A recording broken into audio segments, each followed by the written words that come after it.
West Indies Cricket, Caribbean Cricket Podcast. West Indies Cricket, Caribbean Cricket Podcast. Yes, ladies and gentlemen, welcome back to another edition of the Caribbean Cricket Podcast. I'm on half the Caribbean Cricket Podcast, Machel St. Patrick Hewitt, and with me as ever is my partner in crime, Santokie Nagilendran. Santokie, how you doing? Yeah, all good, Mash. And, the commitment to the content never stops, I think you were in the gym, bench pressing. I was in Sainsbury's shopping when we saw the latest press release from West Indies Cricket. You dropped your weights. I dropped my shopping basket. We ran back home, dust out here, out of breath, ready to record and analyze the latest breaking news in West Indies cricket. Never a dull day. And Mash, today we're doing an episode revolving around the IPL. So obviously, we know the IPL has been delayed due to obviously political and global reasons that go beyond cricket, which we won't go into. But it has meant that it hasn't had a knock-on effect for West Indies cricket, because now the IPL has been delayed with the final taking place on June the 3rd. It clashes with West Indies ODI series against Ireland and consequently against England. Now there's been speculation about certain players in the IPL, whether they will be playing for West Indies, having been named in the squad. And today, West Indies dropped a press release to confirm, well, it's quite a long press release, so I won't go into all of it. But essentially, regarding the upcoming ODI tours of Ireland and England, strategic adjustments have been made to ensure key areas are adequately covered. Shamar Joseph, who's with Lucknow Super Giants, remains in the West Indies squad. And now we get into the big changes, Mash. John Campbell, the Don Dada himself, back in West Indies colours, the maroon. He'll be replacing Shafane Rutherford for the Ireland ODIs.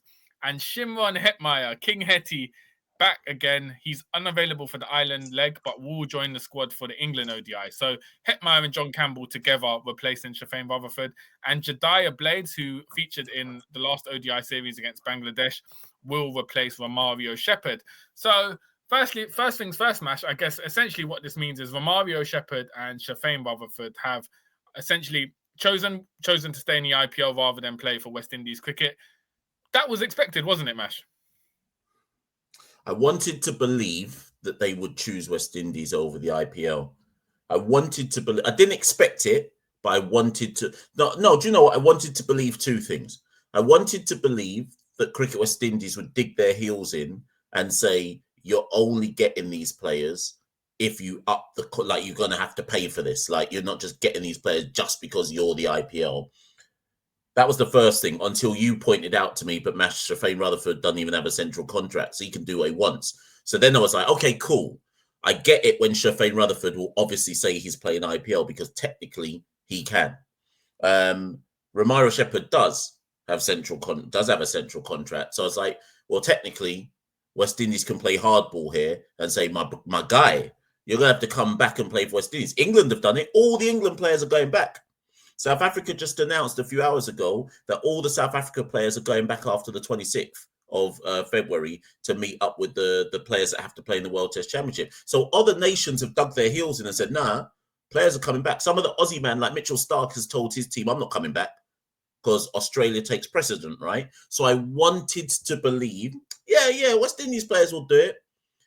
But in my heart, I knew what was going to happen. And that when push came to shove, they were going to succumb to neo-colonialism, because unlike every other nation, we clearly do not have the gumption, or, if I'm going to be more realistic, the economic empowerment to turn down daddy long legs. Like, we're going to just say, well, boy, but I will defend the players slightly. In some ways, Shafane Rutherford and Romario Shepherd were in between a rock and a hard place, because for both of them, they may have seen this as, well, hold on, I'm actually quite integral to this team and I'm trying to secure the bag for next season. Not so much this season. Like, Shafane Rutherford's been in IPL before, but this is the first season I've ever seen Shafane Rutherford really be integral in an IPL side, like properly integral in an IPL side. And Romario Shepherd had worked his way into the RCB side, right? So I was like, I guess they're thinking of the long-term bag. But I'd be lying to you if I said that I wasn't disappointed. I'd be lying if I tried to pretend I wasn't disappointed in some shape or form. Yeah, I think first things first, to give some context as well, because a lot of people might say, oh, this is just a bilateral. It's essentially almost an exhibition match. But we have to bear in mind World Cup qualifying is at stake here as well. England are currently 8th, I believe, and West Indies are 9th. And so essentially, these points matter in these 3 ODIs. And that could determine essentially West Indies or even England going to World Cup qualifying. So there is a lot at stake for this ODI series. Going back to your original point, I think essentially economics has dictated things. If I'm Shafane Rutherford, I'm not contracted to Cricket West Indies. I've got a big bag in the IPL. And like you said, Mash, it's more so the optics. We know IPL sometimes, all franchise tournaments, is often about reliability and not necessarily what 100% you do on the pitch. So if you've shown the optics of returning to India, committing to your franchise, obviously when the auction comes around next year, you're going to be a priority because of what you've shown off the field as well.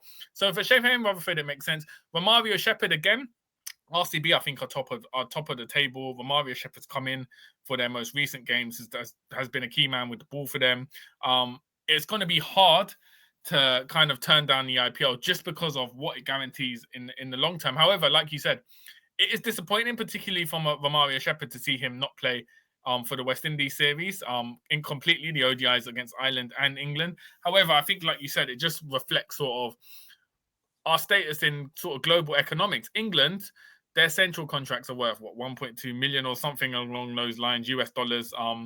So for Josh Buttler to come back, he's still coming back to a lucrative payday with England. And that in turn gives the ECB, England Cricket Board, the power to say, all right, come back because we're paying you this amount. West Indies central contracts aren't as much. And also, Mash, we don't know if this was a case of, did the board say, how much player power was there? Was it a case of Romario Shepherd saying, no, look, I'm going to stay for the IPL?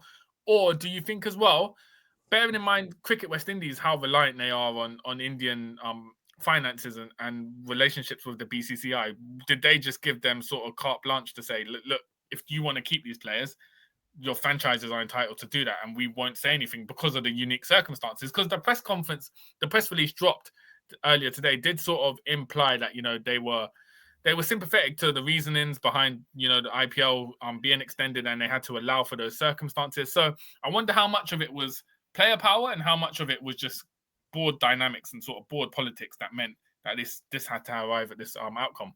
I think it's both.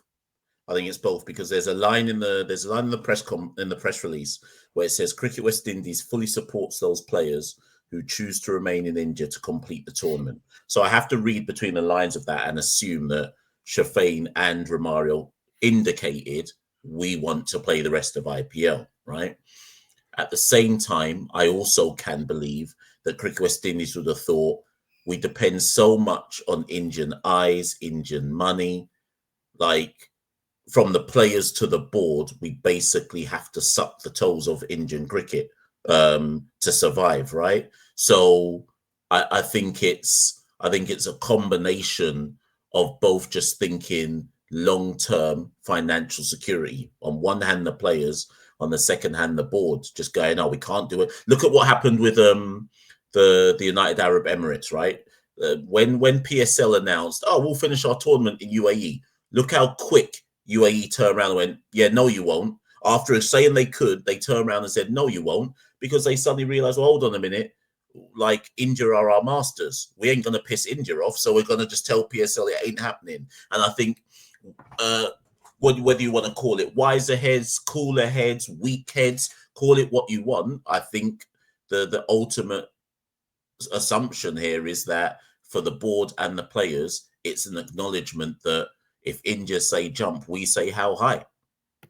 Yeah, and the thing is as well, it's not even because I know there's obviously talk on, you know, social media and stuff about it being, oh, you know, India have this much power, they've got this much finances.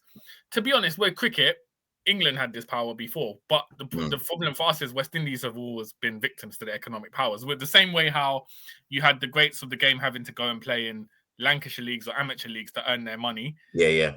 Same thing. It's the same thing now. So this isn't even an attack on, you know, India specifically. It's just the power dynamics have changed. Attack on our sisters is just yeah. My point is, this is just right now the big boss is India.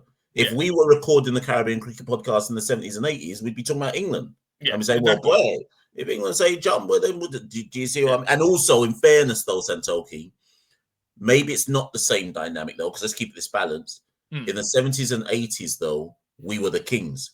So as much as we might be jumping to the economic tune, and we can look at players going on rebel tours, and we can look at the Packer leagues where the players. So lots of this stuff has happened before, right? But at least we held some level of power in so much as everybody wanted to see our players. Yeah. Whereas now we hold zero level of power. We have no bargaining chip to bring to the table. All we've got is players averaging 25. We've got no bargaining chip to bring to the table whatsoever. Man said we dealt all our cards back in 1985. We cashed everything in. We cashed money in the bank. in the 80s and 90s. We got nothing left, cuz. Man said we can't even do a poker face at the bargaining table anymore. Everyone knows we're out here and not you. You know when you like when West Indies are at the poker table and we got the cards and we're trying to bluff people, and everyone's like, we know you only got a pair of ones, you know. Like, just shut up, innit? You ain't got nothing bigger than a pair of ones. Man said these times we're not even getting let into the casino. Like they're like, nah, we know you guys ain't good for it anymore. I think it's just the power dynamics as well. Yeah, West Indies essentially we have no real bargaining chip essentially to dictate terms, and also at the same time, like you said, when it revolves so much money and long-term security, it's hard to deny someone like a Rutherford or Shepherd that opportunity, because for all you know, they get withdrawn from the IPL. Suddenly, they're not getting picked in next year's auction, and that's taking away a big financial. So I can see it why Cricket West Indies also sort of have to be sympathetic to the reasonings. Now, let's get into the actual, the squad changes, Mash. The first thing I think pause, just one sec before you go to the squad changes, because I do want to just raise one issue that occurred to me just before we press record, and as you've been talking now as well. So IPL was supposed to finish originally May the 25th, right? Do you think that now they're finishing June the 3rd or whenever it's finishing, and they've been able to encroach on lots of people's international calendars, and they've seen that players have basically been like, yeah, we'll just go back to IPL. Do you think this will say to IPL owners and men with the leaves of power, say, let's just extend IPL because the international teams can't do nothing to us? Do you reckon that changes anything? It could do, because we've heard talk from 2028 when they renew the cycle for IPL. They want to increase more games. So naturally, you'd imagine that would have a 1 or 2 week increase from what the reports are saying. So I think it kind of shows as well, on the flip side, for international sides, it also shows you that, they'd be willing to have an extended window where you don't arrange international matches during this specific period. And like you said, it could encroach. It's already, 2 and a bit months, the IPL? So we could see it go up to 3 months.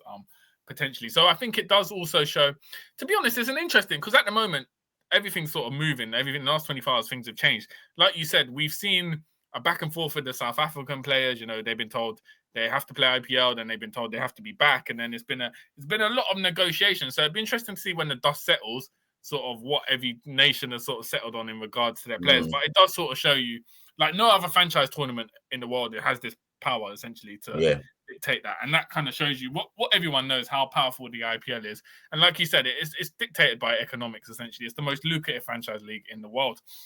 But what's interesting, Mash, is if we go into the squad changes, Shamar Joseph is back with, I think, the Lucknow Super Giants, so he's flown back definitely. He's in India.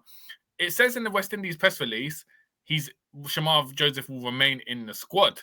Now, my thing is, logistically, if you've flown into the IPL and IPL starts at the weekend, surely you're not going to play one game. So surely Shamar Joseph is going to play the rest of the group matches and therefore miss the Island series, but still be in the squad. So still be in the England squad, compared to, Romario, Shepherd and Shafane Rutherford, who are completely withdrawn. So I think the word in there suggests Shamar Joseph won't be in Ireland, because you wouldn't fly to India if you were going to play in Ireland in 5 days' time or 6 days' time. You'd be training with the squad in Ireland.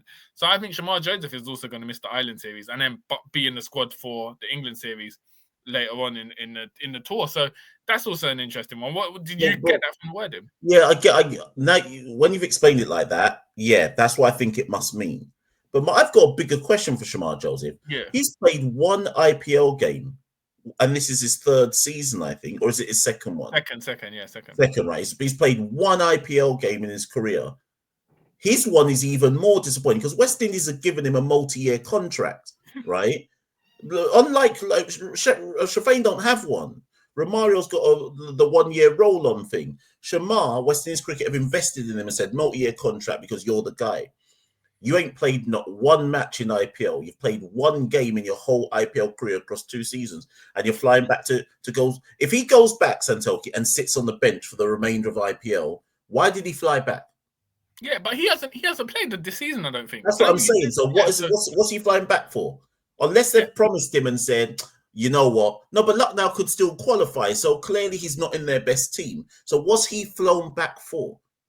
Yeah, this is what I mean. Again, it points to, is it a case of optics, like showing your commitment and going to the IPL when some players haven't gone back and stuff like that? Is it just saying like, yeah, I'm willing to play? Or is it, imagine, it could just be, you know what, economics times, it could just be the facilities at Lucknow, because he's recovering from an injury, right? So he's been bowling in nets. Maybe the facilities and the coaching is sort of what he wants, but it's interesting as well, yeah, because it's kind of, he's kind of gone halfway there, because he's not pulled out of the West Indies tour, and he's not fully committed to the IPL. It's like he's going to do half. So it's an interesting one. And I think, to be honest, West Indies giving Shamar Joseph a multi-year contract, I can see why they did it, but also it was also a panic move because they were worried about him getting franchise deals. So they sort of, essentially, Shamar Joseph cashed in on the Gabba ASAP and got that multi-year contract. And so this is an unusual one, because you'd expect someone on a multi-year contract, you know, like the Hopes, Brandon King as well. I think Jaden Seals get one as well, maybe. Yeah. Good to catch multi. You'd expect them to be 100% available for West Indies, because they've got the top tier contract. So the Shamar Joseph one is baffling for me. And it's interesting, in that press release, it was cleverly worded, because it didn't say he'll miss the Island ODIs. It just said he'll be part of the squad, which, when you read into it and when you look at the fact he's in India at the moment, you know he's not going to be playing in Ireland in the ODI series. Yeah, we'll watch that one closely, but it's a bizarre one. Let's look at the replacements. So John Campbell replaces Shafane Rutherford for the Ireland leg. So this is what I read into that, Santokie. I think he's only replacing Rutherford for. So obviously they also announced that Hetmeyer was unavailable for the Ireland legs. They needed someone to replace Rutherford, knowing that Hetmeyer must have originally said from when the squads were announced, well, I can't play against Ireland. And then Sammy must have just made the choice. Well, listen, if you're unavailable for Ireland, I'm making you unavailable for England because I need my squad to be my squad. That's what I think originally happened. So obviously now Rutherford's out. They need to find a replacement. Hetmeyer was probably their first choice replacement because he was in the ODI squad versus England, pulled out of the one versus Bangladesh due to injury. So it made sense. Well, let's go to Hetmeyer. But Hetmeyer's unavailable for Ireland. One of the reasons why I think they've said Campbell for Ireland, Hetmeyer for England, is because Campbell, I think they want him to go back to the Caribbean to play in the games against South Africa A. Yeah. And therefore they're like, well, we'd rather have Campbell. And the reason why Campbell, because some people will be like, oh, why? If you go back to Super 50, the top run scorers in Super 50 last season, these are the top run scorers, Santokie. I'll just read them out. Django, Graves, obviously they're both in the squad. Boucher, Ambris, Otley, Webster, Campbell. So Campbell was the 7th highest run scorer in Super 50. But the reason why I think they've gone for Campbell, left-hander. I think they've looked at it and gone, Rutherford's a left-hander who plays in our middle order. Whoever replaces him needs to be a left-hander as well. Campbell and Hetmeyer are both left-handers. And Campbell, of that list of top run scorers, Campbell was way ahead of everybody else in terms of strike rate for his runs, getting a strike rate of 102. Nobody else in and around him had a strike rate over 100. So he stands out in both those regards. A left-hander with an impressive strike rate in our domestic competition, so replaces Rutherford for Ireland, then I think flies back to play in the South Africa A series. Yeah, I think that's spot on, because essentially Darren Sammy as well has always emphasized it's going to be data-informed decisions with the selection. It's not going to be, I like this guy, like, let's come through. So the fact, like you said, the strike rate was over 100. He's a left-hander. The optics are questionable of the captain who with the final fiasco in Super 50 getting a call up to West Indies only a few months later. But John Campbell's also got the Dublin premium. The last ODI he played was in 2019 in Dublin. He put on 179 in that iconic 365 one opening partnership with Shea Hope. So obviously people know him as an opener, but the fact he's coming, you'd imagine Brandon King and Evan Lewis will open in Ireland. So you'd imagine if Campbell does play, which is likely, he'll come in for that middle order. And in terms of Hetmeyer as well, Mash, obviously he's someone who technically was dropped for the series, right? Because we went through he was ill, wasn't he, for the last tour against Bangladesh? Or something, he had an injury or something like that. So injury or illness, I can't remember which one it was. Yeah, he's been. Now that's interesting because he's obviously been recalled now, but I'd expected him to go to India for the IPL, right? Because he's such an integral part of the Rajasthan Royals. Unless I'm not sure if Rajasthan Royals are eliminated or not by now, and he's decided not to, or what's going on there. But surprising. No, but when do the England ODIs start? June the 20th, Thursday, May May the 29th. No, May, you're right. They start May 29th. First one is May the 29th. When's Rajasthan are out, right? I don't know. I can't even tell you. I think they're out. That would make sense then, because... But has he flown back to India, or is he not even flying back? I haven't heard anything, so I don't know if he has. Like, it's not been reported. But it would make sense if he is going to... Say again? Yeah, it would make sense, though, if he was going to IPL and they were eliminated, because the first ODI against England is after the group stage is finished, right? So, oh, is it? Okay, yeah, so that makes sense then. Yeah, I'm just going to look up let me just look up the IPL table again. There we go, table. Yeah, because I swear they're lost. Yeah, they're out, cuz. They're out, yeah, that's why. So they're second bottom. They're not qualifying. Yeah, IPL group stages finished Sunday, May the 25th, which is the last. Okay, so it makes sense then. Makes sense. Yeah, so that's why so that makes sense then with Hetmeyer. Hetmeyer, obviously good to see Hetmeyer around the setup. Hopefully he can perform well in England. So no complaints there. And of the obvious final changes, Jediah Blades coming in for Romario Shepherd. What do you make of that, Mash? I guess Jediah Blades was included in the Bangladesh squad, so it shouldn't be too much of a surprise. However, would you say is a like-for-like change out here? Well, so the only issue I've got there is obviously Romario Shepherd is an all-rounder. Now, Jediah Blades is on the West Indies scene. He's had a good breakout league. I think he was good in the West Indies Championship. As you said, he already got a call up to the Bangladesh series off the back of a good Super 50. He moves the ball early. He's got the left arm angle. I get it. I get the investment in him, but I don't get it from an all-round perspective. I'm just looking back at Super 50 to see who was the best seaming all-rounder, and probably the issue here, Santokie, is the answer is nobody.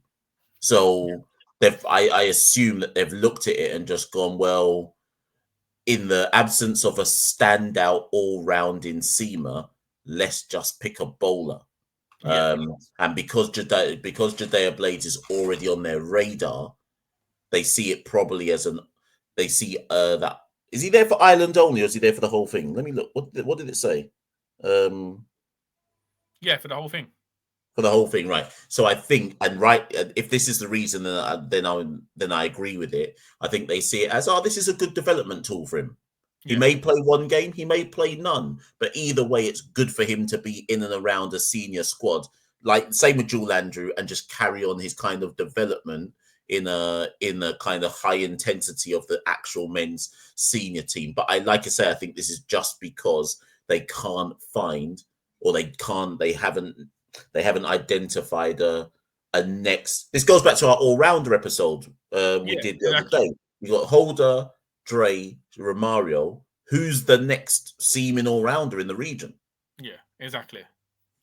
That's what I mean. That's a good question, and that's a good way to end the show, Mash. And I think the Island Series will be interesting because obviously it won't be a full-strength West Indies side, and obviously we know what Ireland can do, and they'll be in home conditions. So it'll be a competitive series, and then obviously on to the big ones against England as well. So looking forward to it. If Shamar Joseph doesn't play it doesn't go to Ireland, then you've essentially got a 14-man squad. So you imagine everyone will get some sort of game across the 3 ODIs. So interesting to kind of follow it out and then see how it goes. And obviously we'll be back very soon with more coverage of the Island Series. And before that, we're hoping that the 18 tour is officially announced by Cricket West Indies. We'll definitely do a reaction video to that when it's announced. It starts in 6 days' time. So a lot to keep out of. It's going to be a busy month. We've had a bit of a quiet period during the IPL, but we're back bigger than ever, I was going to say, better than ever. But we've always been good at the Caribbean Cricket Podcast. So keep an eye out for the content coming fast and furious across the days shortly. And like, comment, share, subscribe.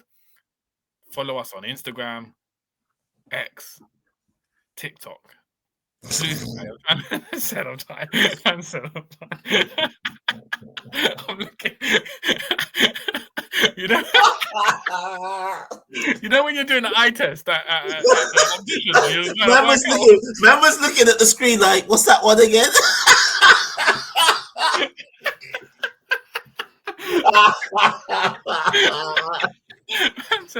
Hey, listen, Father Santokie, I'm out here, my uncle out here, and the big one, the most important one, patreon.com/carrycricket. Any donation can help us out massively. Obviously, we're 100% self-funded at the moment. Everything you put in is invested to make this product better. Hopefully, if we get enough donations, Mash, we can change the background. I know we've had a lot of feedback about people saying, "Listen, you lot need to get out of your rooms and have a professional background." A man sent me a message saying, "Why is your cupboard in the video?" But yeah, that's been us as always. Mash, I'll pass on the final word to you. Yeah, for real, people. As Santokie says, you can see the ticker tape at the bottom. If you'd like to support the Caribbean Cricket Podcast, head to www.patreon.com/Carib Cricket.